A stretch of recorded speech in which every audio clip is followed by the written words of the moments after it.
equipment, we had we didn't have the tools.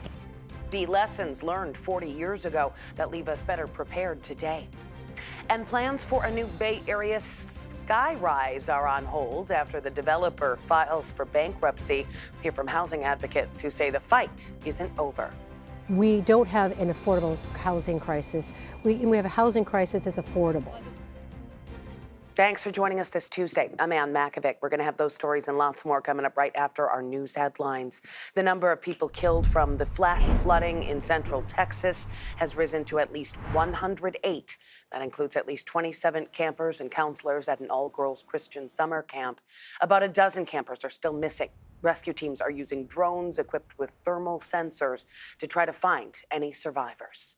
Hundreds of first responders remain along the Guadalupe River in Kirk County working to reunite families. This is a tragic time for us. We're so grateful and thankful for all the resources that have been provided to us to do this job. And I can assure you we will not stop until this mission is complete. Here's a look at some time-lapse video from Friday, and you can just see how fast the floodwaters came in. The Guadalupe River outside of San Antonio rose 26 feet in just 45 minutes. I woke up to the sound of thunder, and I didn't think anything of it. I thought it was just like any other storm, and until I heard some odd noises coming from deeper in the house. And so I get up to investigate, and when I swing my feet over the side of the bed, I realized I was standing in water. And President Trump declared a major disaster for the state. He says he plans to visit Texas on Friday. A Bay Area family still missing in the wake of that catastrophic flooding. Mark and Sarah Walker, along with their 14-year-old son, Johnny, were visiting Hunt, Texas, while their daughter camped near the river. They are from Kentfield in Marin County. Their daughter, 16-year-old Ellie, was rescued, but the rest of the Walker family is still missing. They want to test off a family vacation break, hard time for our community. According to the Press Democrat, Ellie is a student at Marin Catholic High School, where her brother Johnny is enrolled as an incoming freshman. California is sending aid to Texas. Governor Newsom deploying the state's urban search and rescue teams. The governor's office says these teams have a lot of experience in rescue operations. That includes September 11th and Hurricane Katrina. In other news, we have just learned that a police officer in San Jose has just been arrested. Not clear what the officer was arrested for at this point, but we are expecting to learn more within the next few hours, and we'll let you know. California defying the federal government's demand to ban transgender athletes from girls' and women's sports. The U.S. Department of Education threatened to pull $8 billion in federal funds if the state continued to allow them to compete. They drew up a resolution to force California to concede after a federal investigation found the state violated Title IX. Now, state officials have formally refused to sign that resolution, and this sets the stage for a legal battle. All right, let's get a check on our first alert forecast this Tuesday. It is our last day of some cooler temperatures. Before we turn the heat up a bit, here's meteorologist Zoe Mintz.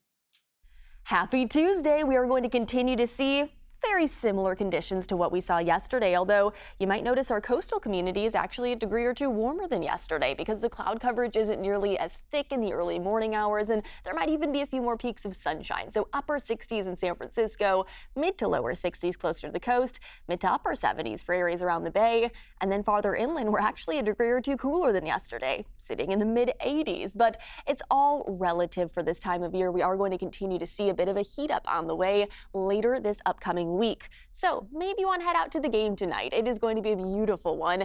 If you want to root on the Giants, mid 60s, plenty of sunshine, at least for the beginning part of the game, getting cooler by the end of the night. But just in general, I want to let you all know that we have actually been seeing warming temperatures during our baseball season. At Oracle Park, we've been warming about 2.5 degrees since 1970. And did you know that warmer weather actually brings us more home runs? Yeah, we've actually seen about 50 more home runs just because of warming temperatures. And those warming temperatures, again, are going to create some more potential home runs in the coming years. Although we aren't necessarily seeing those warmer temperatures today, it's actually seasonable, if not a few degrees below average this afternoon. It's not until later this week, again, that we are going to be seeing those warming conditions. So later this week, again, we are going to be looking at a bit of a heat up. A heat up is all, again, relative. We'll be seasonable today, tomorrow, mid to upper 70s by Thursday, and then getting back down to more reasonable temperatures later this upcoming week and into this weekend. It's inland areas that we are slightly more concerned about with mid to upper 90s. So if you want to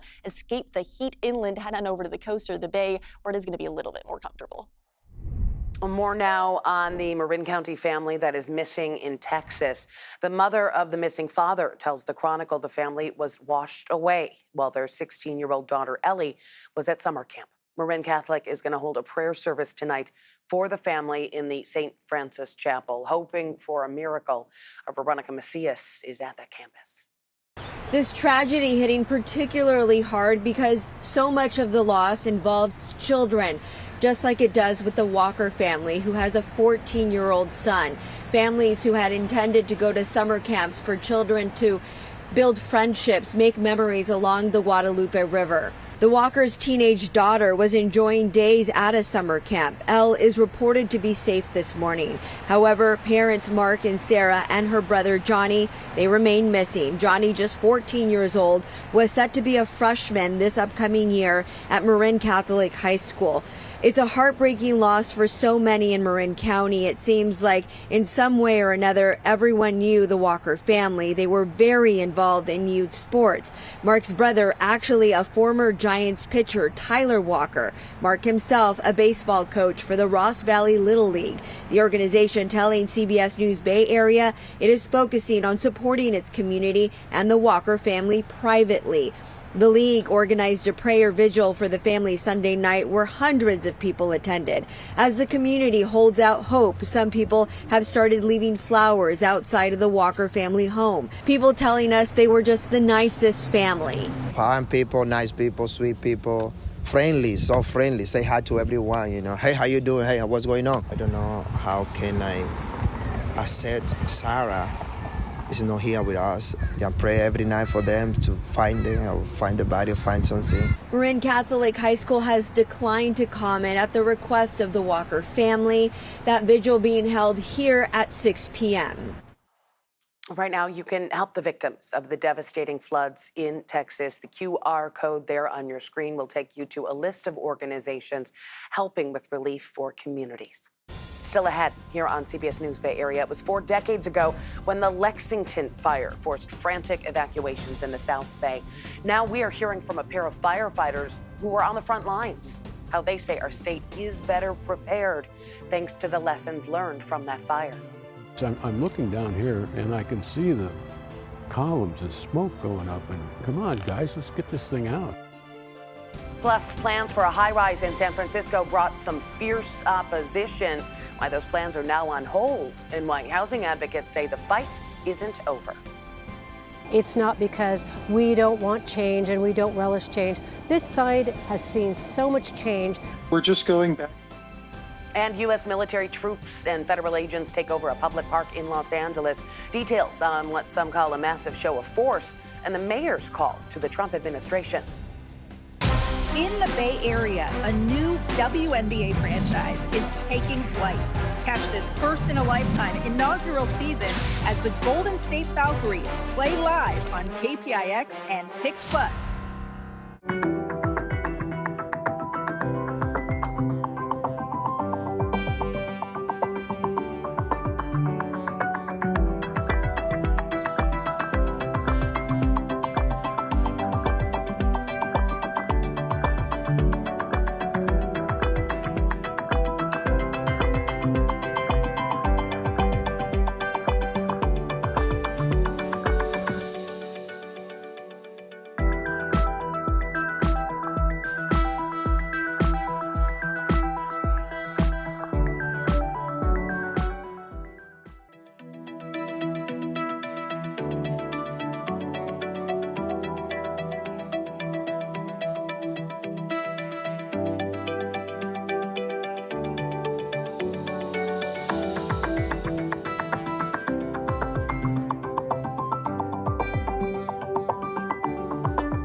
We're going to continue to see very typical July conditions throughout the day today and into tomorrow, at least for areas around the bay and closer to the coast. Early morning fog giving way to afternoon sunshine. But the big day to look out for is definitely going to be Thursday, when those high temperatures are going to be a couple of degrees above average for areas around the bay and up to nearly 10 degrees above average for our more inland communities, getting into the mid to upper 90s. So Thursday is the day to look out for if you enjoy the heat, but also some more comfortable conditions over the next couple days. In the last few years, California has unfortunately had a lot of experience fighting large wildland fires, and the state's getting pretty good at it. That is due in part to a brush fire that scorched the Santa Cruz Mountains 4 decades ago. We're talking about the Lexington fire. It sparked near the Lexington Reservoir in July of 1985. And as John Ramos explains, it taught a lot of lessons that are being put into practice today.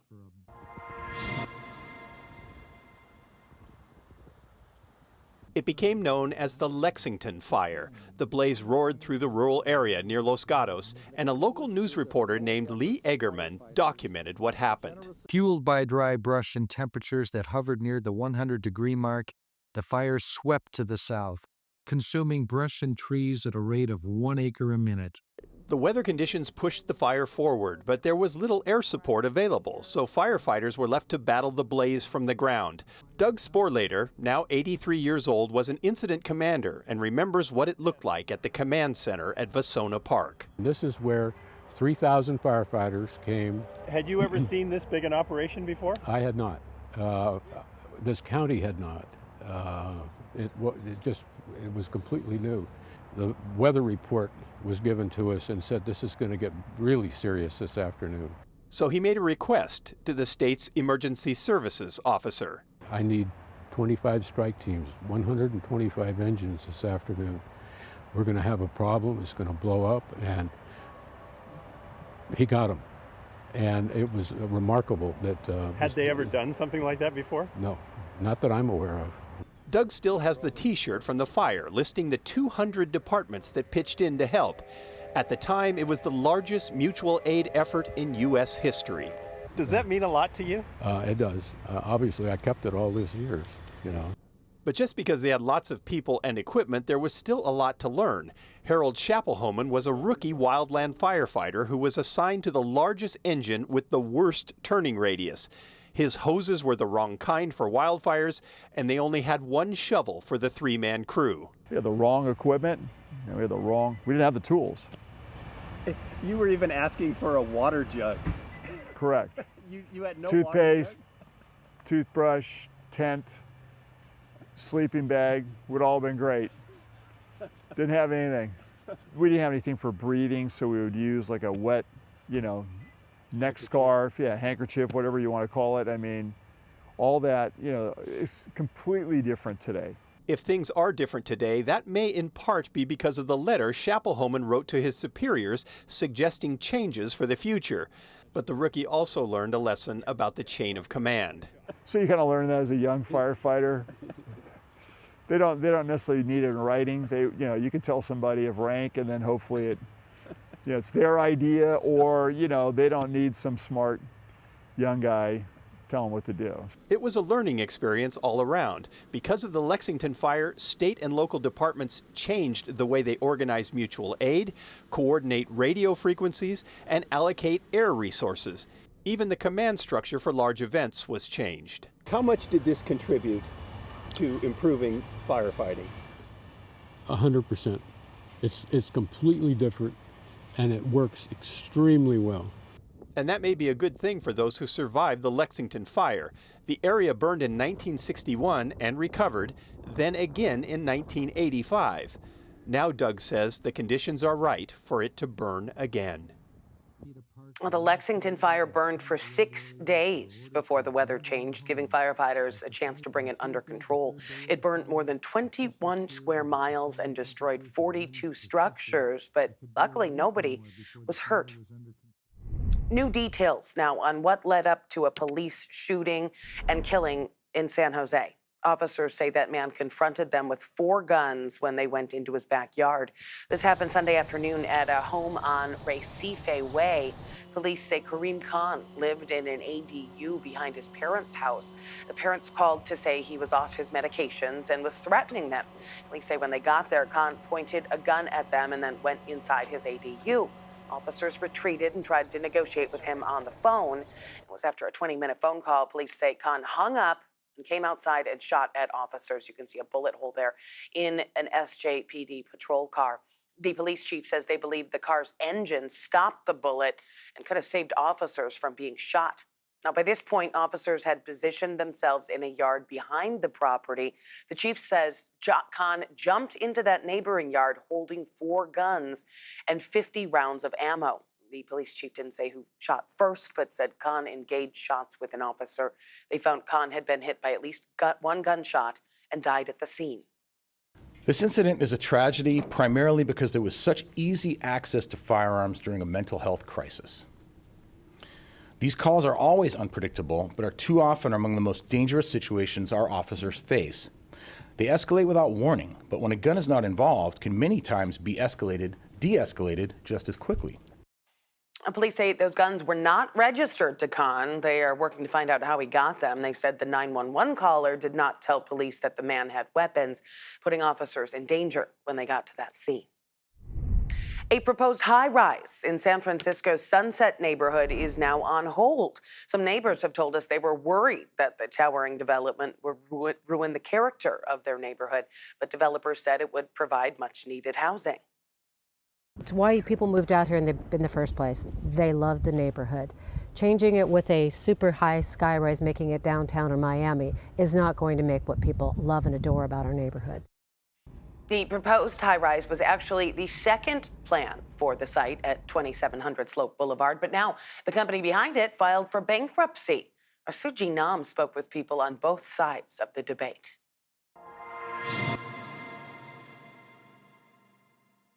We don't need to rip down single-family homes to put in more housing. We don't have an affordable housing crisis. We have a housing crisis that's affordable. Renee Lazier, the co-founder of Save Our Neighborhoods San Francisco, is passionate about keeping the culture and history of the Sunset District alive. When she learned the developer of a proposed 22-story high-rise condo along 2700 Slope Boulevard filed for bankruptcy, she was somewhat relieved. It's postponed right now, but they're still working on trying to find somebody to sell it to so they can build other things. A previous proposal was to build a 50-floor skyrise tower after demolishing what is currently the Slope Garden Center. That was quickly rejected by the city. The most recent plan, had it been approved, would have built nearly 450 units with affordable senior housing. But Lazier says that is not a sustainable option. Building 3 stories and putting maybe 20 units in there, that would be for affordable housing, truly affordable housing, not luxury condos. Jane Natoli, the San Francisco organizing director of YIMBY Action, is disappointed the Sunset Tower proposal was rejected. We're just going back and forth. At this point, we've had approximately 5 different proposals for that site over the course of about a decade, and nothing's happened. San Francisco leaders are working on updating rezoning laws that could allow for taller structures to be built in areas where it historically wasn't allowed. The city also has a goal to add more than 82,000 housing units by 2031. It should be easier to build more homes throughout San Francisco. We've historically developed them on the east side, and we previously did a rezoning plan to make that easier 20 plus years ago. And when we're going about the rezoning right now, it's really about trying to help shift that. While Natoli is pushing for more housing citywide, including in neighborhoods like the Sunset District, where there are more single-family homes, Lazier says that is not the best path forward. It's not because we don't want change and we don't relish change.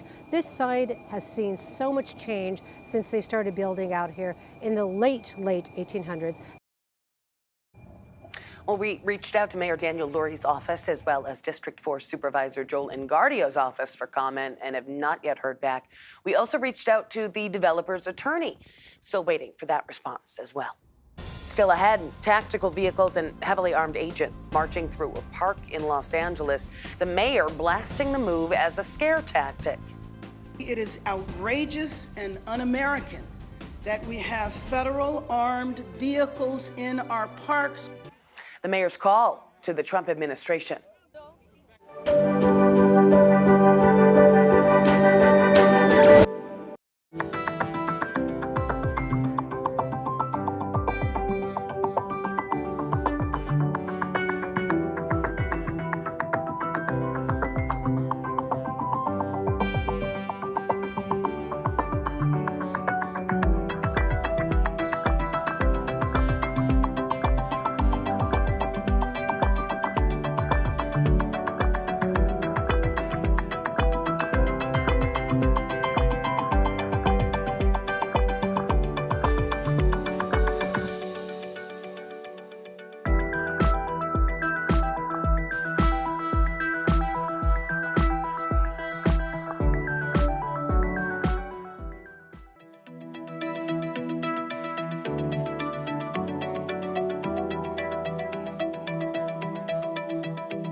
Well, here in the Bay Area, it's not necessarily going to be triple digits, as you can actually kind of see the impact of the onshore flow, keeping this one little area in the Central Valley that I'm currently standing on slightly cooler. But what it will do is it's not going to allow our high temperatures to be as extreme as they could be, like if you do head out into the Central Valley. So it all depends on location as we step out over the next several days, as location early this morning is very important if you want to enjoy the sunrise. Like I talked about, that cloud coverage quickly peeling back. I love showing you all a beautiful time lapse because there is still going to be more on again, off again fog and cloud coverage along our coastal communities. Temperatures right now sitting pretty comfortable. But like I said, this afternoon, warmer along the coast, cooler farther inland compared to normal. But the wind gusts are not going to be nearly as high today as yesterday. All of us are going to be around 20 to 30 miles an hour. By tomorrow, they will continue to quiet down. That's going to allow for those warmer temperatures. And then, like I said, 90s returning Thursday and staying slightly above average through the later parts of the upcoming week and into the weekend.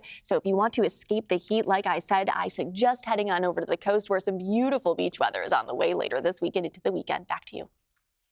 Now to Los Angeles, where a confrontation unfolded when ICE agents and members of Homeland Security marched through a public park. Reporter Tom Waite has more on the feds' battle with LA's sanctuary city laws.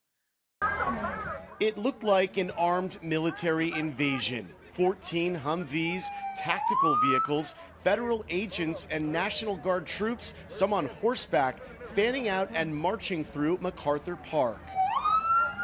A surreal show of force by the military and federal officers, not on foreign soil, but in a park where kids were supposed to be at day camp, where street vendors usually work, in the heart of one of LA's densest immigrant neighborhoods. Can't have this, man.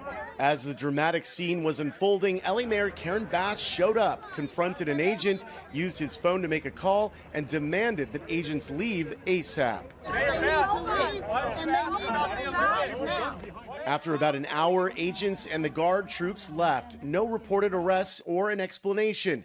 DHS telling us they won't comment on ongoing operations. At City Hall a short time later, an exasperated Mayor Bass tore into the Trump administration. To me, this is another example of the administration ratcheting up chaos by deploying what looked like a military operation in an American city. Now, you can spin it any way you like, but in my opinion, it's a political agenda of provoking fear and terror. Staffers with a nonprofit providing medical services to people in the park shot this video of agents moving in and claim they were threatened. They pointed guns at us, they surrounded our van. This is the man reportedly in charge of immigration operations in LA, Border Patrol Chief Greg Bovino. These photos were taken of him on scene at MacArthur Park. Fox News reporting this is the man Bass spoke to when she demanded agents leave.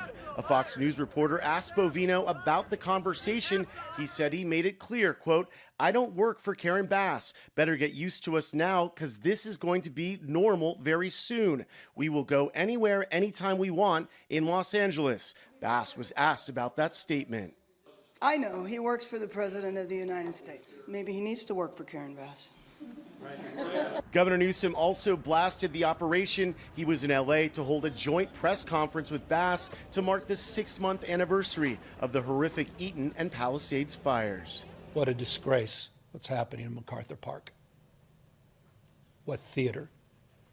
On the 6-month anniversary, after all, of these fires. That's the message from the polluted heart of the President of the United States. Sentiments echoed by LA Assemblyman Mark Gonzalez. It's propaganda at its finest, and this is what this president does. He's treating people like this is a reality show, and we can't let them get away with it. The operation ended without incident and also with many unanswered questions. Everybody in Southern California knows MacArthur Park has problems, but that's a local police issue. It doesn't call for a reboot of Apocalypse Now. Well, more than 4,000 California National Guard troops and hundreds of U.S. Marines have been deployed in Los Angeles since June. Last week, the military announced about 200 of those troops would be returned to their units to fight wildfires. Coming up in the next half hour here on CBS News Bay Area, the area of Texas that flooded is known as Flash Flood Alley. So why didn't it have a siren warning system? Plus, nearly a week since a deadly explosion at a fireworks warehouse, we are hearing from a father who's waiting for answers after losing his son.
streaming CBS News Bay Area. Thanks for staying with us on this Tuesday. I'm Ann Makovic. Here's another look at some of our news headlines. The number of people killed in the flash flooding in Texas has risen to at least 108.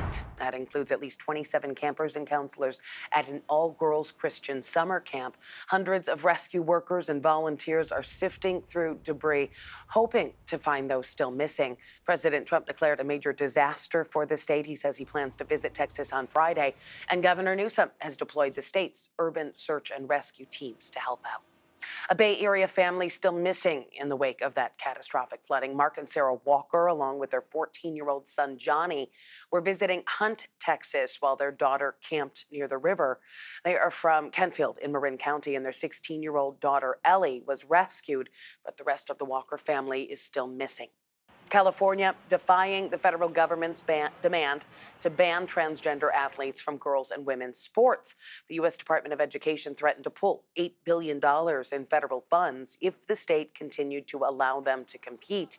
They drew up a resolution to force California to concede after a federal investigation found the state violated Title IX. Now, state officials have formally refused to sign that resolution, and that sets the stage for a legal battle. Let's get another check on our first alert forecast this Tuesday. A little bit of a warm-up in store. Here's meteorologist Zoe Mintz.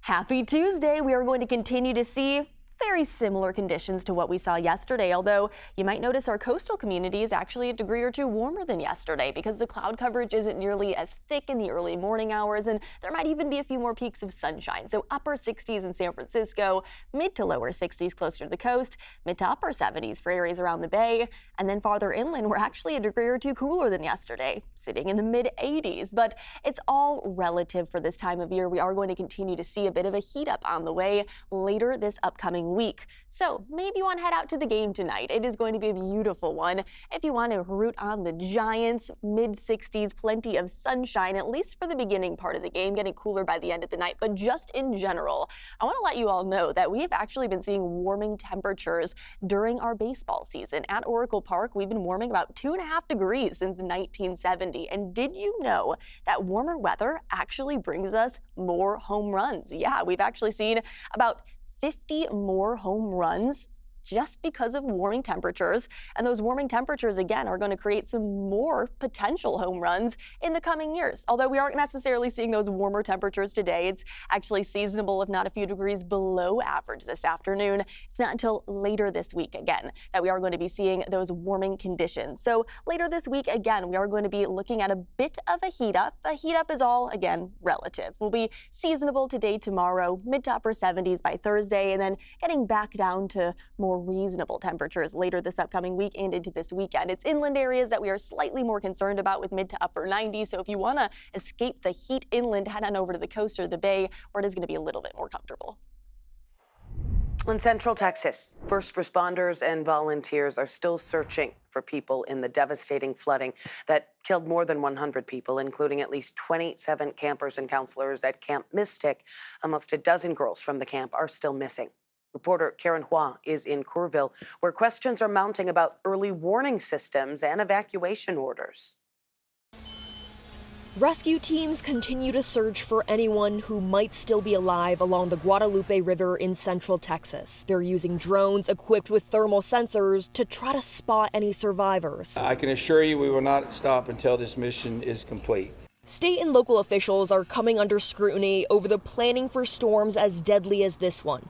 Lieutenant Governor Dan Patrick told CBS that Texas could fund warning sirens, and he thinks legislators can take it up this month. So had all those sirens going off, maybe that would spark people to say, we have a massive disaster like 5 minutes away.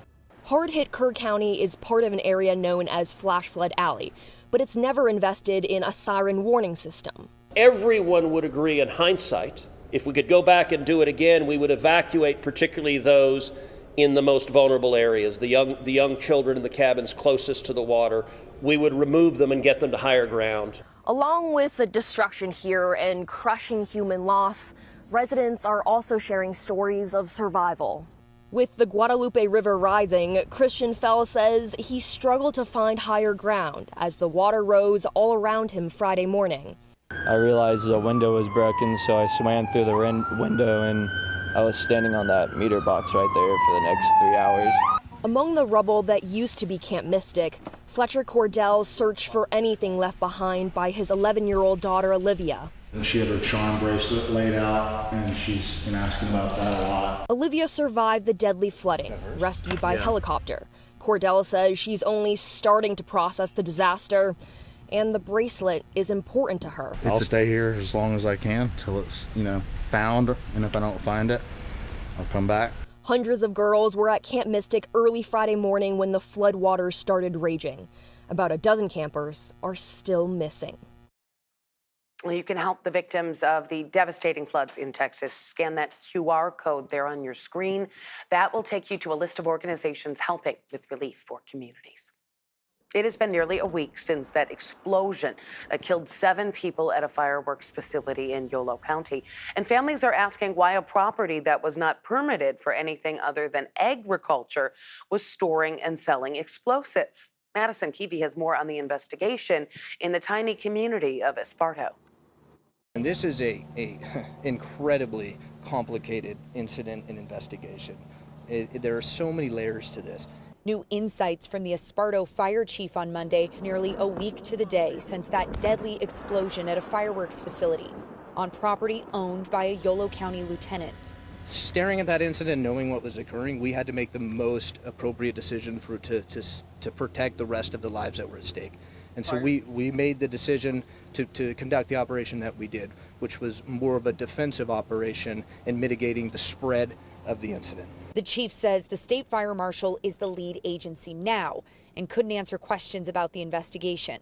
We have an obligation as an agency and as humans to make sure that we protect the integrity of this investigation.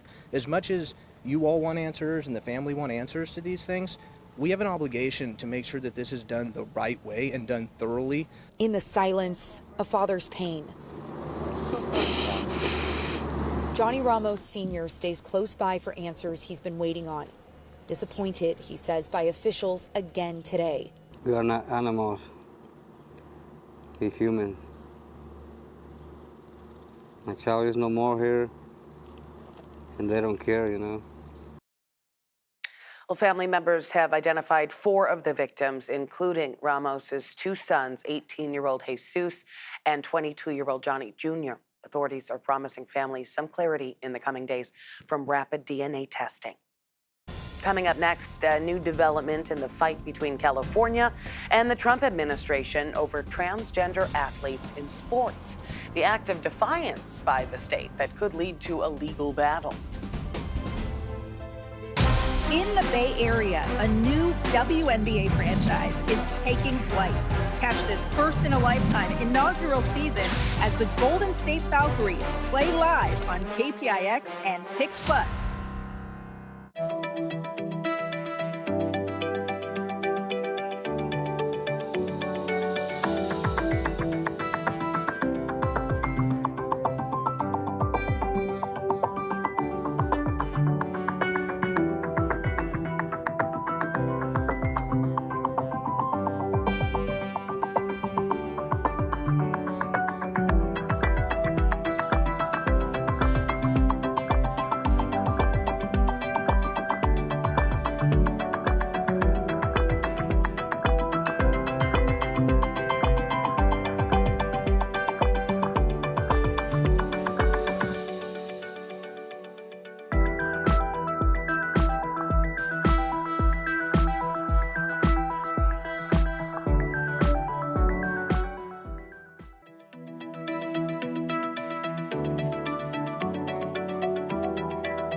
We're going to continue to see very typical July conditions throughout the day today and into tomorrow, at least for areas around the bay and closer to the coast. Early morning fog giving way to afternoon sunshine. But the big day to look out for is definitely going to be Thursday, when those high temperatures are going to be a couple of degrees above average for areas around the bay and up to nearly 10 degrees above average for our more inland communities, getting into the mid to upper 90s. So Thursday is the day to look out for if you enjoy the heat, but also some more comfortable conditions over the next couple days. Well, California standing its ground against the Trump administration when it comes to transgender student athletes. And that could pave the way for another legal battle between the state and President Trump. Reporter Steve Large has the details. California refuses to follow the law. Republican lawmakers sounding off in the state capitol. The insanity continues over this California Department of Education letter declaring it will not sign a resolution drawn up by the federal government that would force the state to concede and apologize for violating biological female athletes' civil rights by allowing trans athletes to compete in girls' sports. At the end of the day, it's our duty to protect and keep the civil rights of girls in sports. This has gotten to the point where it's not even about the merits of anything. Democratic State Senator Scott Wiener serves in the California LGBTQ caucus. They're doing this because it's red meat for their base, and they just want to demonize trans people. The U.S. Department of Education is threatening to pull $8 billion in federal funds from California for allowing trans athletes to compete in girls' sports. I've been warning Governor Newsom and the state's supermajority for a long time that this is going to be the consequence, and now here we are. Would you do something like that? Would you say no men in female sports? Well, I think it's an issue of fairness. Governor Newsom announced on his podcast in April with conservative activist Charlie Kirk he believed trans athletes in women's sports is unfair, opening himself up to criticism from both Democrats and Republicans. As is the case with Gavin many times, he says something and then he does nothing about it. Governor Newsom, obviously, I don't agree with what he said on that podcast. California's Department of Education doubling down on its policy allowing trans athletes in girls' sports, setting up the next political fight over federal funding. Well, pretty soon, you're going to be able to keep your shoes on at the airport. CBS News has confirmed the TSA is phasing out its nearly 20-year policy requiring airline passengers to remove their shoes at TSA checkpoints. The plan getting a slow rollout at several airports across the country. We checked out SFO this morning, where the shoes stayed on. I think it's great, especially when I have my flip-flops on. My feet don't have to touch the floor. I'm okay with leaving shoes on. I think it'll speed up things a little bit. I think it's great to speed things up. If they ask me to take my shoes off, I take my shoes off. No problem with that. Well, the policy went into effect in 2006, several years after Richard Reed tried to blow up an American Airlines plane with explosives hidden inside his shoe. His attempt was unsuccessful, but pointed out a weak spot in security screening measures. Tomorrow, going to be a rematch between the Golden State Valkyries and Caitlin Clark and the Fever. The Valkyries hoping to rebound after last night's loss to the Dream. Matt Lively is in Atlanta with the highlights. The Valkyries' road struggles continued on Monday night. They came into Atlanta and weren't able to get the job done, entering the fourth quarter with a lead, but ending the game on the other side. It was just a gritty game overall. I think we started out throwing punches. I think the Dream ended throwing punches, and we just weren't able to match that. One major stat difference was the turnovers. Atlanta able to take it away from the Valkyries 21 times, while they lost it themselves just 10. I just feel like everyone made a contribution. We didn't get hurt from just one specific person. Yeah, it was just everyone. Has there been a difference in play on the road versus at home that you've noticed?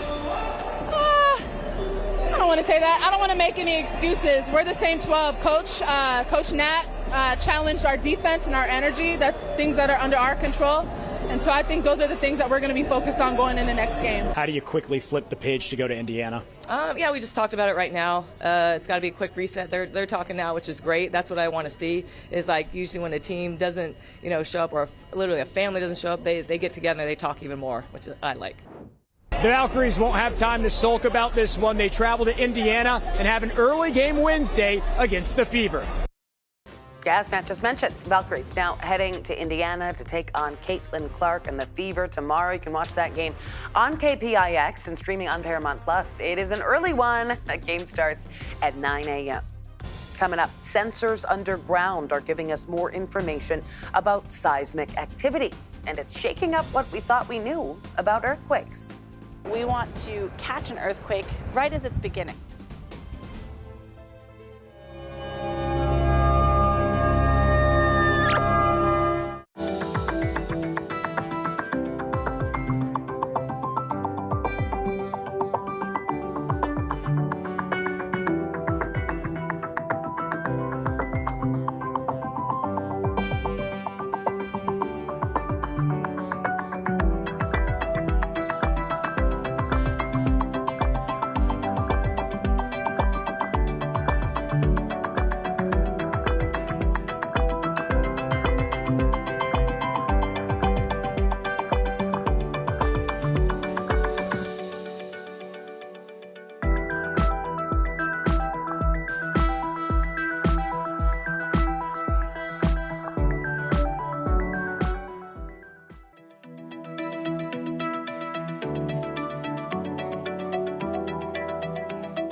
Here in the Bay Area, it's not necessarily going to be triple digits, as you can actually kind of see the impact of the onshore flow, keeping this one little area in the Central Valley that I'm currently standing on slightly cooler. But what it will do is it's not going to allow our high temperatures to be as extreme as they could be, like if you do pad out into the Central Valley. So it all depends on location as we step out over the next several days, as location early this morning is very important if you want to enjoy the sunrise. Like I talked about, that cloud coverage quickly peeling back. I love showing you all a beautiful time lapse because there is still going to be more on again, off again fog and cloud coverage along our coastal communities. Temperatures right now sitting pretty comfortable. But like I said, this afternoon, warmer along the coast, cooler farther inland compared to normal. But the wind gusts are not going to be nearly as high today as yesterday. All of us are going to be around 20 to 30 miles an hour. By tomorrow, they will continue to quiet down. That's going to allow for those warmer temperatures. And then, like I said, 90s returning Thursday and staying slightly above average through the later parts of the upcoming week and into the weekend.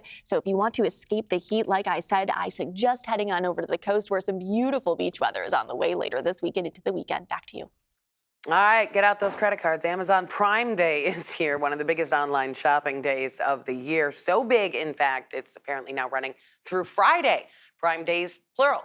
Americans expected to spend almost $24 billion during the four-day sales event. That is according to market research firm Adobe Analytics. Other major retailers, including Walmart and Target, are all getting in on the action this week, holding rival sales of their own. For over a century, the technology used to monitor and measure earthquakes has remained largely unchanged. Well, now scientists are using some modern sensors to get more accurate and widespread information.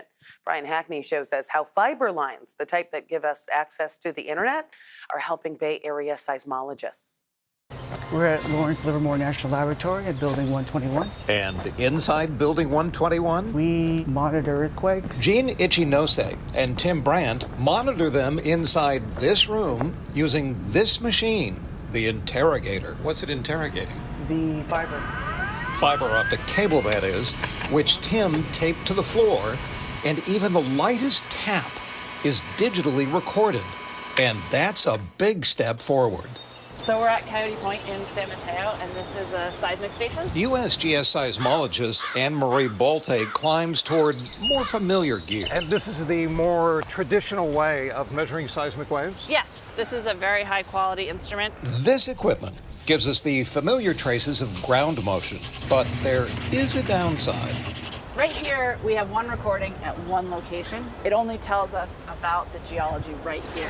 But hundreds of miles of fiber optic cable already buried under the Bay Area not only brings us the internet, it brings us thousands of virtual seismometers measuring the tiniest tickle of ground motion. After we plugged this in our experiment, we noticed immediately vehicles drive around city streets. We saw a Caltrain, and then we saw our first earthquake. We are coming on the air tonight with an earthquake that rattled the East Bay. We recorded the Dublin earthquake, interrogating the full 80 kilometers. That means instead of a few seismometers recording local shaking, Gene's machine recorded ground motion every 30 feet.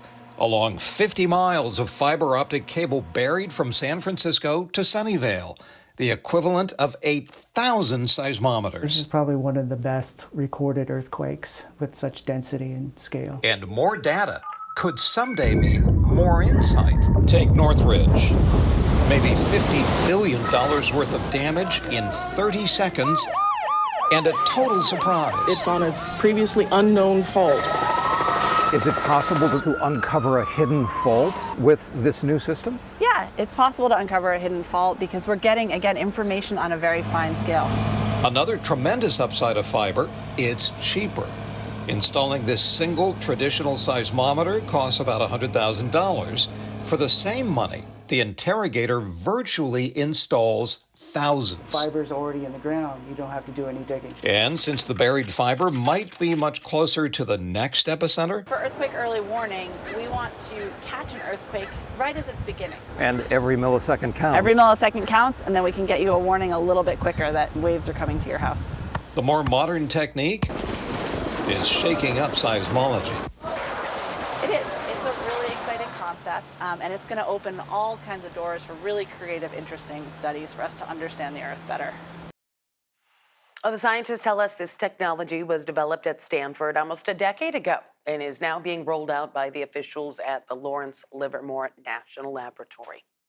Well, the Bay is getting ready for night one of the Weekend's shows in Santa Clara. The Weekend bringing his After Hours Till Dawn tour to Levi Stadium tonight and tomorrow. The opening acts will be Playboy Cardi and Mike Dean. The Weekend holds the record at Levi Stadium for most shows by a male solo artist. Thanks for streaming CBS News Bay Area. I'm Ann Makovic, and be sure to tune in to our afternoon edition today. I'm going to be interviewing San Francisco Mayor Daniel Lurie as he hits 6 months in office. That is at noon, streaming right here. We're going to be right back with your First Alert forecast and another look at your top stories.